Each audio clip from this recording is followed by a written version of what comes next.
Welcome to A Pair of Bookends, the book club you can carry anywhere. I'm your host, Hannah MacDonald, and I'll be bookending the conversation with some of the most exciting voices from the bookish world. Welcome to our debut Spotlight series, where we shine the light on the freshest authors and their work. Today, the spotlight is on Bruce Omar Yates with his debut novel, The Muslim Cowboy. Bruce was born in London to an Indian mother and an English father. He grew up in the south of France before returning to London to study literature and film at King's College, London. He was principal songwriter in the rock groups Fami and Los Porcos. The Muslim Cowboy is his first novel, and it's out now and published by Dead Ink Books. And here to chat all about it, welcome Bruce to A Pair of Bookends. Thank you for having me, Hannah. Thank you for coming on. Now, I love to start my episodes by asking a really important question, which is, what are you currently reading? Okay, I'm trying to think what's like on my bedside table at the moment. I don't know how sexy this is going to sound, but I've got Simon Sharma's 2-volume The Story of the Jews, which I'm reading. It's research for a project that I'm working on at the moment. And I've also got, I think it's called like Great Short Stories of the Masters. And it's like a short story from each of the masters, as it were. So you've got like a story from Virginia Woolf, from Hemingway, Faulkner, Joyce, those kinds of people. Homework, basically. So this makes you sound like very bougie and literary. So I think darling. It makes you sound very good. I'm being published now, so I'm like, okay, I better do some homework, So there we are. Not that much fun. To start with, could you tell the listeners what The Muslim Cowboy is about? Okay, so post-war Iraq, a kind of odd Iraqi man has suffered so much during the war that he's developed a weird form of PTSD whereby he's obsessed with Americana and Wild Western films in particular. So he wears double denim and a cowboy hat and roams around the badlands of post-war Iraq on a camel looking for his own Western story. That is and then a stunning pitch. Thank you. And he meets a girl, and then he sees her delivering her to safety as his chance. So then it's about him and the girl. And it is a great book. I have read this book and I loved it very much. And I'm not going to lie, I was a bit skeptical at first because I didn't think that a Western would be my vibe. I really didn't think so. But Ned emailed me. Ned, it sounds very ominous saying Ned on the podcast. Yeah. Ned the PR king sent me an email about this book, and I was like, am I gonna like a Western? I'm curious. And I loved it so much. It was like the perfect escapist book for me. And it's also very dark, but you do that very cleverly, and I don't know how else to describe that. I don't want to give too much away, like I'm all about being very spoiler free, but I thought it was very fun whilst also being very dark, and I don't really know how you do that.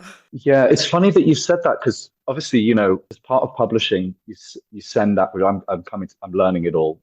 This is my first time around the block, but you send out, advanced copies to people, to journalists and things like people like yourself. And I've been getting a lot of messages on Instagram already from people who have said exactly what you've said. Like, this is normally not my bag, but I really love the characters and la la la. And so that's what a wonderful thing. Look at what you've achieved.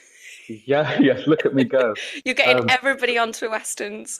Yeah. Well, Beyonce did a bit as well. This is true. You and Beyonce, a cultural moment. But yeah, it's when you're like, I set out to write a book set in post-war Iraq, and immediately that's not that fun. That's it's a really heavy setting. Yeah. And there's a lot of tragedy there and a lot of suffering, and everyone's experienced, some form of loss. Mm-hmm. But, you try and as much opportunity as I had to play, I took that. So I suppose you have this oscillation between, the tone of it being, a very dark, heavy setting, but the levity of my character is kind of like a Quixote, but he's obsessed with cowboys instead of, knights. And so that's such a fun book. And I obviously reread that before writing this. And so I was like, okay, well, he's got to be fun and I've got to have fun with this. So I did try to do that as much as I could. And he is so much fun. And I really loved your protagonist and think he's such a memorable character. And I will ask Thank about him you. in a moment, but because this is a debut spotlight episode, I always ask the question what your journey has been like into having your debut published. So could you tell us a bit about your experience? Yeah, so I started I was a songwriter previously when I was younger. I was in a few rock bands, and then I started writing for other people. And I was taking some pops. I mean, this is a long story. I'll try and make it short as We've got a possible. long It time. doesn't need. Okay, fine. I'll fill in the time. I went out to Nashville to write country music because I felt like that's where my talents were best served. And while I was there, in the Nashville school, you're like probably everywhere, but especially there, you're taking new writing sessions with a new person every day. And yeah, and you're having to be sort of immediately vulnerable and discuss like intimacies with them because otherwise you'll not come up with anything great in the studio that day. 99 days out of 100, you don't come up with anything good. So there's kind of like so much, the disappointment is sort of very immediate and very consistent. And then you'll have one great day, but then immediately back to disappointment. So I did kind of think, oh, maybe this isn't. I don't think I could tolerate that kind of consistent disappointment. So I was like, okay, I maybe I'll do something a little bit more longer form. And since I was there in Nashville, a lot of that kind of cowboy imagery, Western imagery was just top of mind. Then my mother's Indian, Muslim Indian, so I've kind of always had that as part in my kind of head. So the Muslim cowboy, I thought, okay, I'll bring these two, Westernness and Islam together and crash them inside one suffering brain. And maybe that's a story. So I'll write a story. I started writing it. I was very fortunate in that I had someone in my circle knew a literary agent, I think I'd written the first act by then, passed that on to her, and she really liked it. I went and met her, and she just kind of said, keep going. This is wonderful, which was really energizing. And then I finished the book, took it to her, went through kind of a revision process, revisions with the editor at the agency, and then they took it out to publishers. No one bought it. I went away and wrote another book, but my agent was very determined that this should be the debut. So we went back and I re-looked at it again with the editor and rewrote the second half. And it was just a lot more successful as a story at that point. And then Deading bought it after that. Amazing. So, was there quite a lot of drastic change between the book that you initially set out to write and what I have in my hands here? The first draft had a really big thing happened, and I'd kind of be going into spoilers Spoiler if territory. Yeah. I'll tell you offline what it was, but it I feel was very we kind lucky. yeah, yeah, we kind of realized that the book kind of fell apart. The story kind of falls apart after that thing happened. So I went back and made it not happen, and then and it's a lot better for it. So I'm very glad that we did. I'm very glad that it's making it out its way out into the world, and I'm very glad that I managed to get an early copy. I feel very smug about that. Let's start by chatting about your protagonist, who I was really fascinated by, and like you said before, he is quite this unusual character. He dresses in this like cowboy style and is deemed quite unusual to the people around him. And he has this almost like hyper sort of fixation on Western movies. What were the seeds of inspiration for this character? I mean, probably, well, probably half me because I was kind of like cosplaying cowboy. I'm basically like a London dandy cosplaying being a country western, Have you got a camel? songwriter. I don't have it, not yet, not yet. Give you time. Yeah, yeah. Let's see how many books we sell. But when I had the idea of okay, a Muslim cowboy, I then was like, okay, well, how can I justify this Muslim guy having become fascinated with the figure of the cowboy and him coming upon Western Wild West movies was kind of an easy way to do that, and then he becomes kind of like a Quixote for a modern time. Then I felt like the only place and like kind of historical, well, the best place I could justify him existing was in post-war Iraq, where the US has been there, and there's kind of that cultural assimilation could happen. And so, yeah, that's what put him in Iraq, and that's what made him obsessed with Western films. Now, I don't think we actually have a name for him. He's unnamed, is that right? He's referred to as the Yeah. American at times, but I don't think he Yeah. has, and he's not given a name, is he? Yeah, and that's one of the things that I really wanted to do was refer to all of these Western movies and all of those tropes. So yeah, one of the big ones is that a stranger comes out of well, my first editor on the book actually, Tim Binding, a great man. I was discussing the Western with him, while we were working together on the book, and he said the Western is built of three component parts: the stranger, the horse, and the child. And this concept of the stranger, you always have in Western movies, like the stranger comes out of the desert. You don't know where he's come from. He arrives to a place, he, makes his impact, and then he makes his sacrifice, and then he leaves again. And so that was basically the archetype for what my character should be. But it was interesting. Like at the beginning, I was kind of like intellectualizing it a lot and thinking, okay, well, that's the guy. He's like an archetype. We don't know that much about him. But definitely, as I wrote him, he kind of just became more and more human and less of that archetypal figure. And you get to know him more. And that's another great thing that Tim told me was, so one of the films that the book refers to is the film Shane, which is kind of like the golden standard of like Wild West films. It has all of the tropes, completely archetypal. And Tim drew my attention to this moment early on where Shane comes in out of the desert, and he arrives at the farmstead of the Starrett family, and they serve him dinner. And he says after dinner, "Thank you for the very elegant meal, Mrs. Starrett." And in just the fact that he's called it an elegant meal, we learn so much about where he's come from that one line of dialogue. So that was something that I tried to include in my book, that we don't kind of directly refer to the character's backstory, but we kind of can infer it as we read him. Yeah, and as we do read him, I felt like I got this real sense of his kind of fractured sense of maybe identity and belonging. And I was curious about that because, yeah, I wanted to know what drew you to exploring that sort of fractured sense of belonging within him. It's my identity crisis.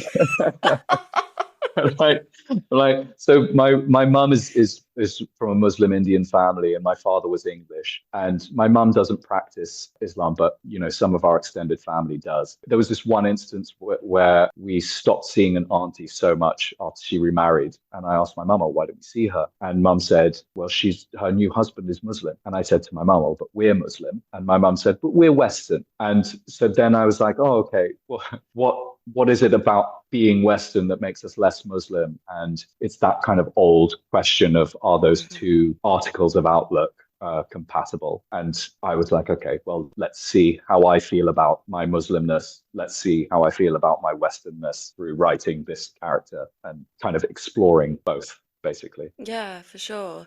And you do also, and I could be completely wrong, but I feel like it might be one of the first times that I've read prayer in a book. Like I don't really feel like I've seen that represented a lot. And I was curious, like, was it important to you to have a character that prayer was important to? Yeah, in so much as it was a signifier of his kind of that split. As he becomes more and more fascinated with his Western films, he prays less, and then he's kind of reminded of it when at moments where he hears a call to prayer. And so it was, yeah, it's kind of I used it as an indicator of his, being torn, Yeah. basically. I also, you've mentioned a couple of films already, but there are lots of film references littered throughout the book. What, first of all, led to your appreciation of Western films, and how do you think your study of film has impacted the way you write? Yeah, it was. I studied literature and film at university, and some of those. It was really the first time. I mean, I grew up in the south of France in a tiny place.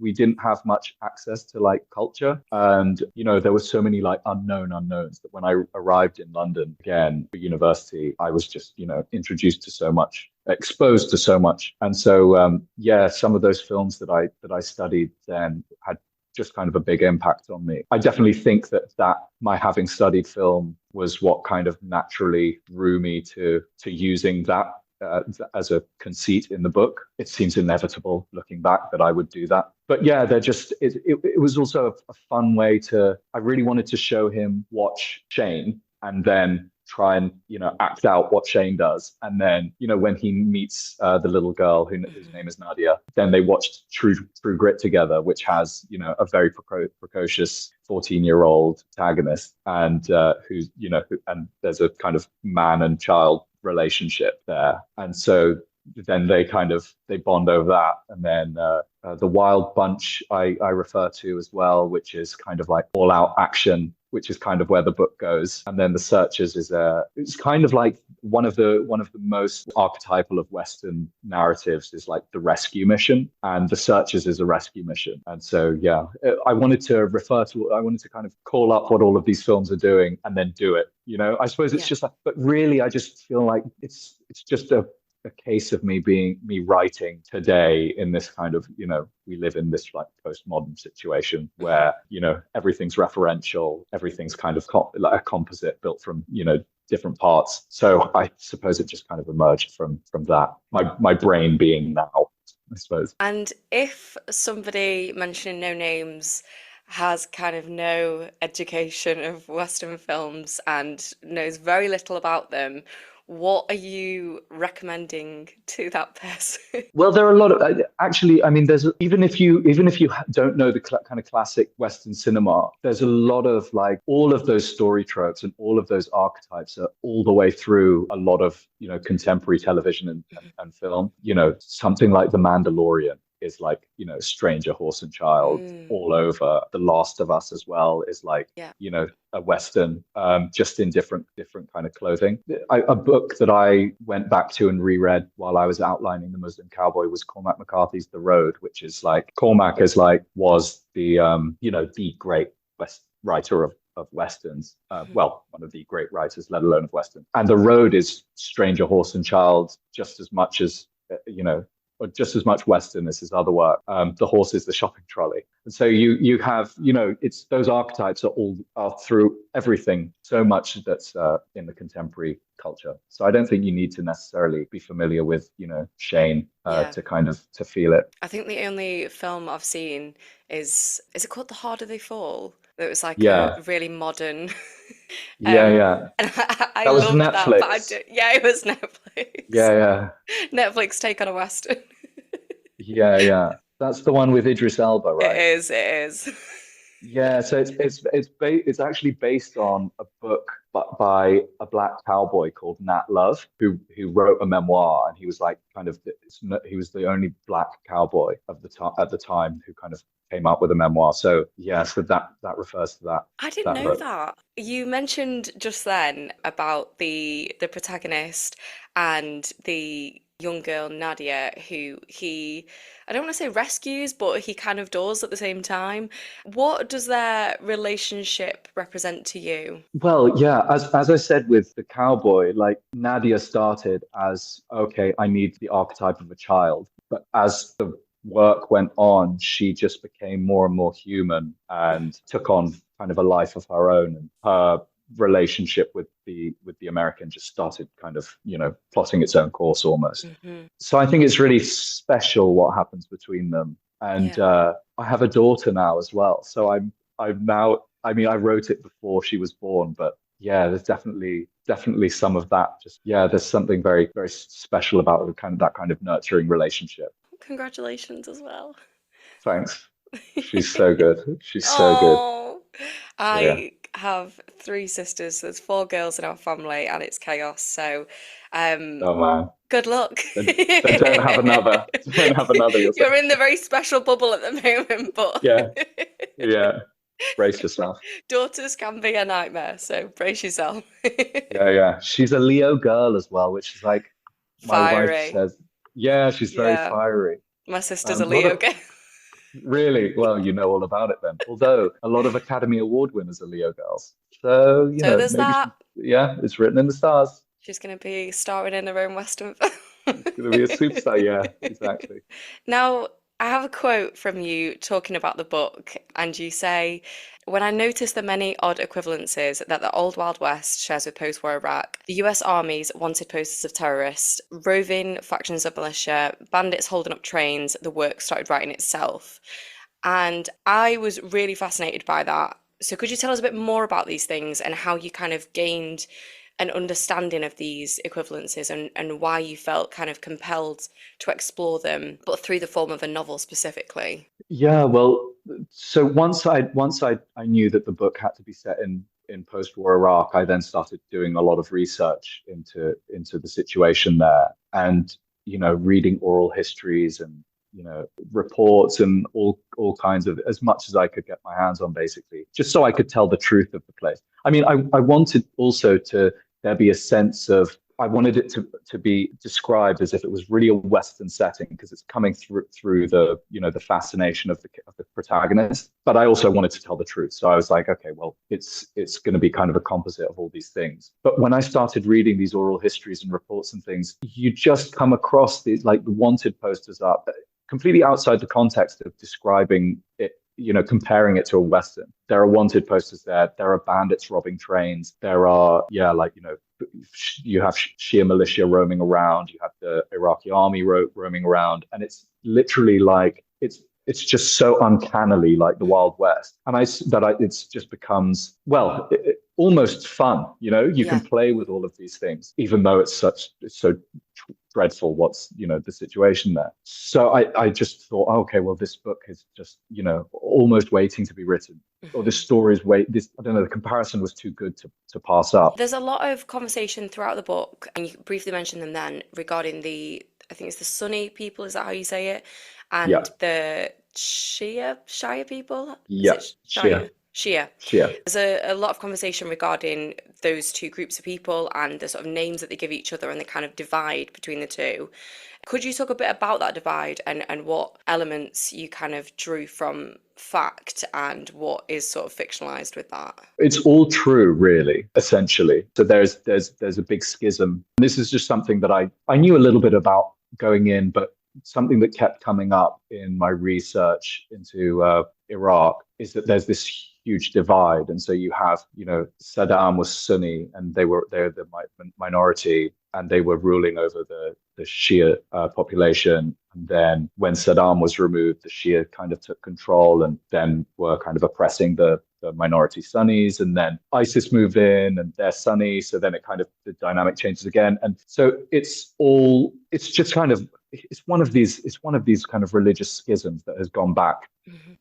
centuries and centuries and centuries, and it's just still ongoing today. It's a little bit kind of like the schism that you have in Christianity between Protestant and the Catholic side. It's just part of life there, or it's part of Islam, kind of. So it was just something that I had to include, and something that just sunk into the DNA of what the book became. And it links quite seamlessly to the Western tropes, like you were saying before, this sort of divide.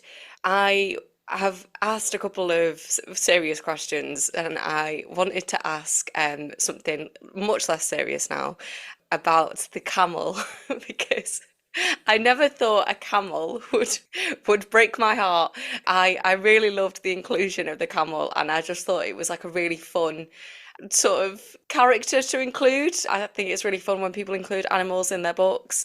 Why did you want a camel rather than say, like, I think it's quite traditional in Westerns for us to have a horse, but why a camel? It's Everyone's loving the camel, Hannah. I Love the love it. camel. Yeah, he's like the most popular thing to emerge from the book. I just thought, okay, if you're subverting the cowboy in a Middle Eastern setting, then it has to be a camel. It's just like, it's just, I don't know, it's like substituting like the Marlboro cigarette for a vape. It's just kind of, it's something to play with. Yeah. I loved the vape as well. Yeah, yeah. And then also, camels are so funny. They're a lot They funnier than a are. horse. they're like really lolloping and kind of droopy lips and they spit and they're just kind of really odd. And so I just they have a funny gait. The other thing was I've always loved those kind of sidekick animal characters that Yeah. you had in Disney movies, like Pegasus from Oh, I Hercules, or loved like Pegasus. yeah, or like Iago and Abu from Mm, Aladdin, or the rug from Aladdin. And so yeah, that kind of like those animals that kind of that don't ever speak, but they have just so much character yeah. in their mannerisms and the way that they are. I kind and also I wanted this. I thought felt like the camel really added to that kind of sense of chaotic, like kind of surrealism a little bit. Mhm. So yeah, I thought I just had fun with the camel basically. I feel like you need to have some kind of book merch, but with the camel on it. No half measures. No, absolutely not. Lastly, on the book, the ending to me also feels like a new beginning for the character. And I was wondering, do you think you would ever return to his story? I don't know. I always thought, okay, standalone. And I kind of still feel like that. Hmm. I feel like I've said everything that I needed to say with Hmm. them, or they said everything they needed to say. So probably not. I don't know. Never say never. Maybe There's a the camel cool, deserves a standalone yeah, spin-off series for with the the camel. camel. I did think it could be a cool, like, the character's so cool that I feel like, I mean, I'm saying that myself. The character's so cool that I The created, of character course. is so cool. Of course, I'm going to say that. But I feel like it was so visual, so kind of visual that I Mhm. feel like maybe he could have his own, running comic series or something. So maybe that's a way to explore more Mm, of his world. But there's a lot of like Iraq's such a wonderful country, and it has such interesting geography, and there's so much of it that we didn't go to. So that was a shame. it's a very cinematic book, and I really wouldn't be surprised as well if it had another lease of life in the future with an adaptation. Would you be okay with an adaptation? Yeah, I think that because of all the references to Western films, I think a director could have a lot of fun with that. For sure. So yeah, I think that would be fun. It would be very exciting. And before I let you go, I love to round off the episode with a recommendation. So, what would you like to recommend to our listeners? Well, okay. As I say, I've been kind of doing homework, so I've been reading a lot of classics, and I can't like recommend the classics. Everyone knows what the classics are. I tell you something that I was reading recently that maybe people might not have heard or be aware of is Edward St. Auburn, who is a writer who wrote, there's a series of books, I think called the Patrick Melrose Yeah. Sequence. And it's kind of a portrait of an addict. And they're kind of snapshots of his life, each book. And they're very dark. And I did feel like kind of you do get a sense of feeling kind of grubby after you've read Mm. one of them. But I've been reading those. I've read a couple of those. They're very well written. They're very funny and kind of horribly addictive in their own way. So maybe that. But That's a great yeah, recommendation because I haven't got to those yet. So, I will definitely be grabbing the first in that. I feel like it's quite a long series. I think there are five. Five. Okay. I'll have to Yeah, order but myself the first. they're quite short books. But yeah, you're going to be like, oh, thanks a lot for recommending me this, Bruce. This is You've horrible. made me depressed, thank you. Yeah, you've ruined me. Yeah, I'm I sorry. love that. So, for our listeners, The Muslim Cowboy, when you hear this, will be out now. I'm very excited for this book to be out in the world so I can chat to more people about it and not have to avoid spoilers because that's very difficult. So, yeah, go grab your copy. I'm going to pop a link in the show notes. And where can our listeners find you on social media? I'm on Instagram at Bruce Omar Yates, and I am on Twitter X. I'm on X at Bruce Yates, but I'm not really there. Excellent. So go follow Yeah. Bruce there. And if you want to give us a follow, you can do so at a pair of bookends pod on Instagram and at a pair of bookends on Twitter and TikTok. And of course, if you enjoyed this episode, please don't forget to rate, review, and subscribe as it means the world.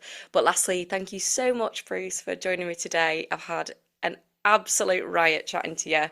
And more Westerns, please. Thank you so much, Hannah. It's been really fun. And thank you, listeners, for listening. Goodbye.